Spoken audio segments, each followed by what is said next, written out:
ஆண்டவரே ஏன் தொலையில் நிற்கின்றீர்?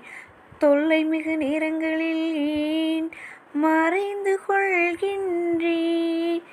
பொல்லார்த்தம் இருமாப்பினால் எளியோரை கொடுமைப்படுத்துகின்றனர். அவர்கள் வகுத்த சதித்திட்டங்களில் அவர்களை அகப்பட்டு கொள்வார்களாக. பொல்லாத்தம் தீய நாட்டங்களில் தற்பெருமை கொள்கின்றனர். பேராசையுடையோர் ஆண்டவரை பழித்து புறக்கணிக்கின்றனர். பொல்லா செருக்கு உள்ளாதவராதலால் அவரை தேடார். அவர்கள் எண்ணமெல்லாம் கடவுள்